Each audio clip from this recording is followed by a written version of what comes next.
దేవుని యొక్క ప్రశస్తమైన నామములో కూడి ఉన్న ప్రతి ఒక్కరికి ప్రభు పేరిట వందనములు తెలియపరుస్తూ ఉన్నాను. ఈ సమయం ముందు ఒక పల్లవి పాట పాడుకుని మనము దేవుని యొక్క వాక్యంలోనికి వెళ్దాం.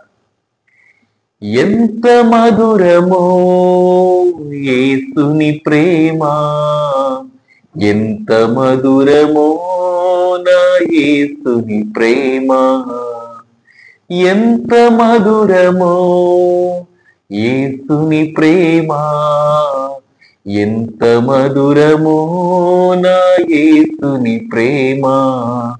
ప్రేమ ప్రేమ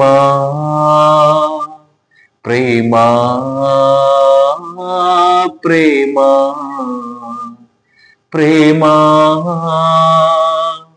ప్రేమ ప్రేమ ప్రేమ.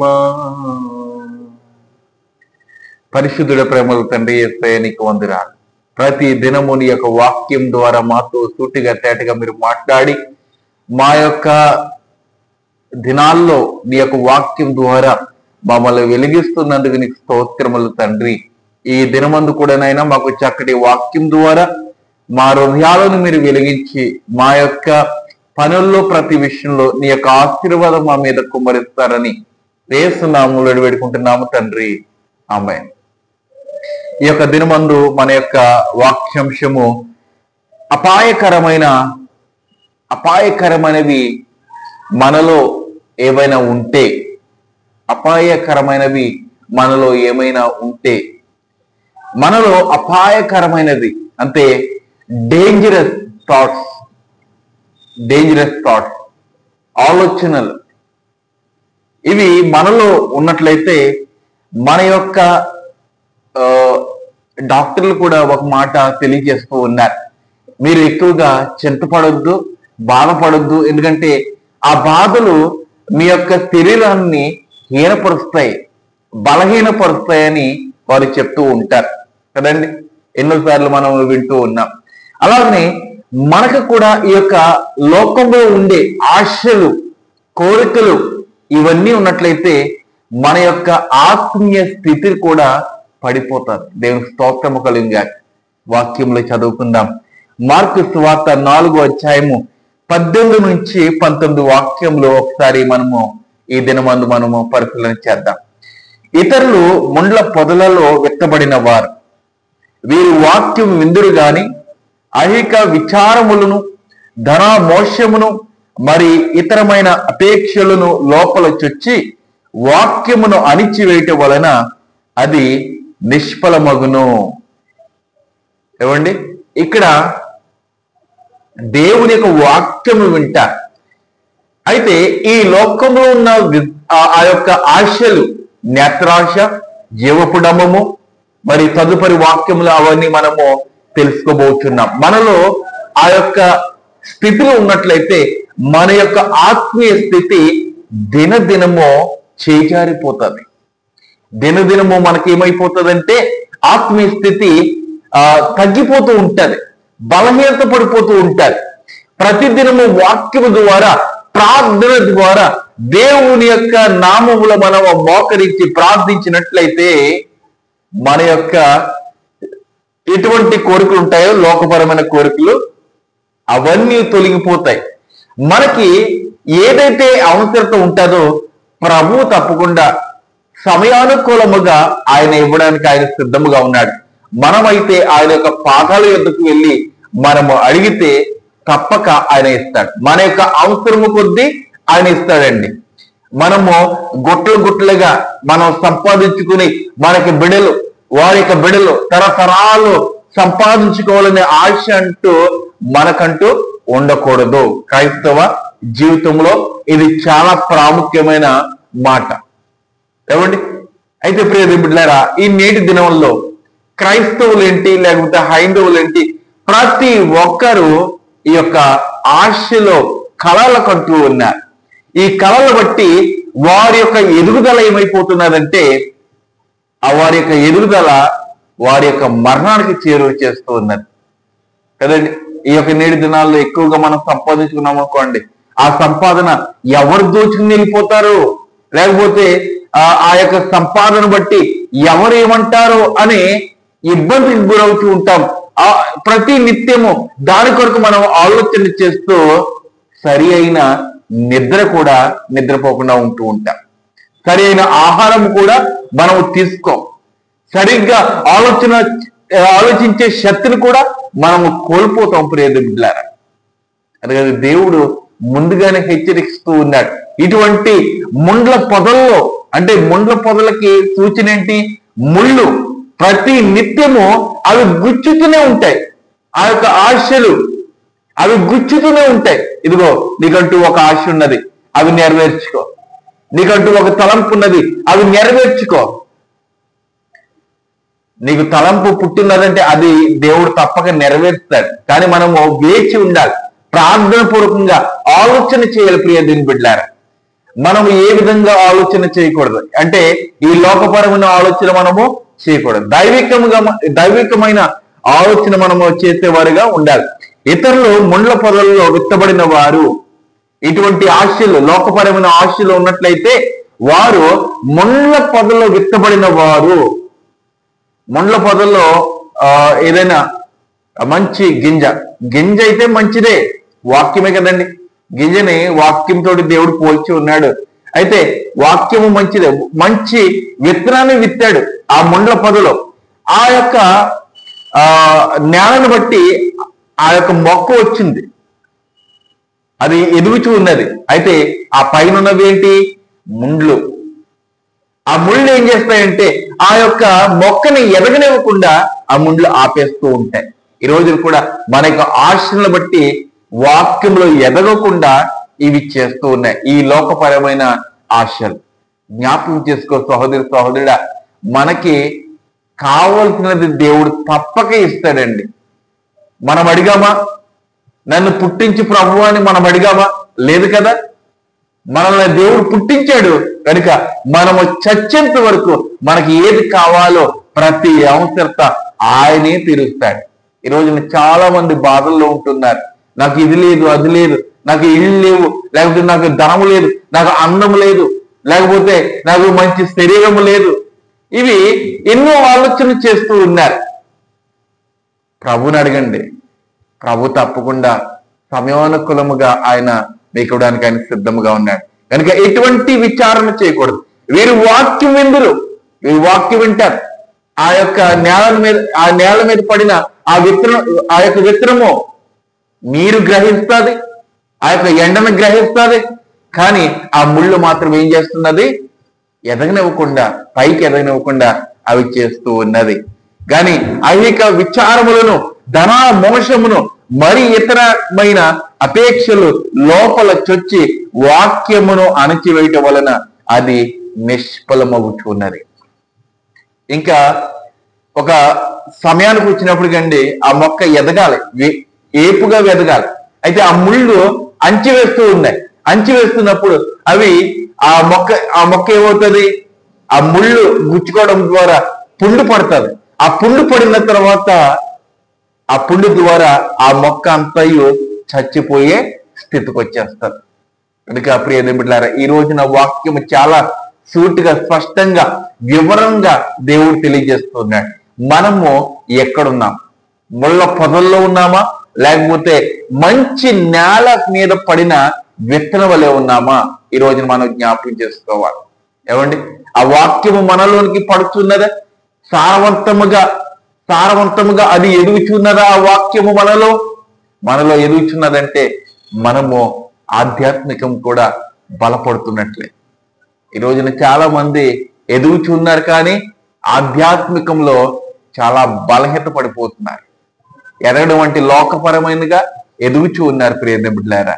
కనుక జ్ఞాపకం చేసుకోండి, వారు ఎలా ఉంటున్నారంటే వాక్యం వింటున్నారు, కానీ వినిన వాక్యము వారి యొక్క హృదయంలోనికి చేర్చుకోవట్లేదు. ఇక్కడ ప్రకటన గ్రంథంలో చక్కటి మాట ఉన్నది, అది మనము చదువుకుందాం. ప్రకటన గ్రంథము 3వ అధ్యాయము 15వ వచనం ఒకసారి మనము పరిశీలించేద్దాం. 15 నుంచి 17 వచనాలు మనము జ్ఞాపకం చేస్తున్నాం. అయితే సమయం లేదు. నీ క్రియలను నేను ఎరుగుదును, నీవు చల్లగానైనాను వెచ్చగానైనాను, నీవు చల్లగానైనను వెచ్చగానైనను ఉండిన మేలు. నీవు వెచ్చగానైనను చల్లగానైనను ఉండక నిలువెచ్చనగా ఉన్నావు గనుక నేను నిన్ను నా నోటి నుండి ఉమ్మివేయు ఉద్దేశించున్నాడు. ఆయన ఉద్దేశించుచున్నాడు కానీ వేయలేదు. జ్ఞాపకం చేసుకోండి, ఆయన ఉద్దేశించుచున్నాడు కానీ ఆయన వేయలేదు. ఆయన ఎప్పుడు వేస్తాడంటే, నీవు నిలువెచ్చని స్థితిలో ఉంటావు కదా, చల్లగా ఉండవు, వేడిగా ఉండవు, నిలువెచ్చని స్థితిలో ఉంటావు. వేడిగానే ఉండు, లేకపోతే చల్లగానే ఉండు, అది మంచిదే. లోకంలోనే ఉండి, లేకపోతే బతిగానే ఉండి, నిలువెచ్చని స్థితిలో ఉండి అనేకులను మోసపరుచుతూ ఉన్నావంటే దేవుడు నిన్ను ఉమ్మివేస్తాడు.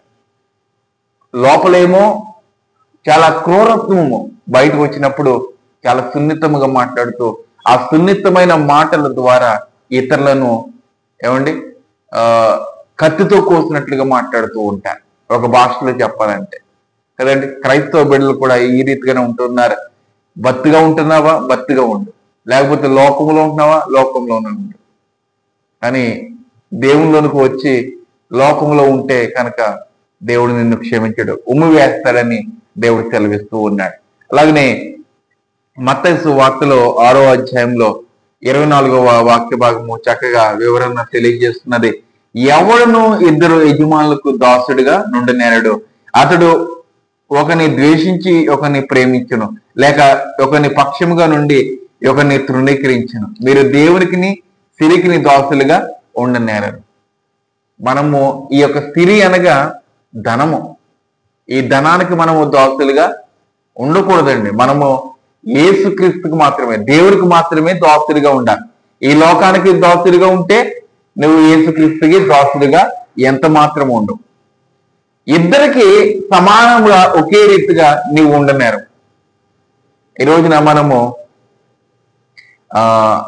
ఒక పని నిమిత్తమై మనం ఉన్నాము అనుకోండి, ఒక యజమానుడి దగ్గర 12 గంటలు, ఒక యజమానుడి దగ్గర 12 గంటలు ఉద్యోగం చేస్తున్నాం అనుకోండి.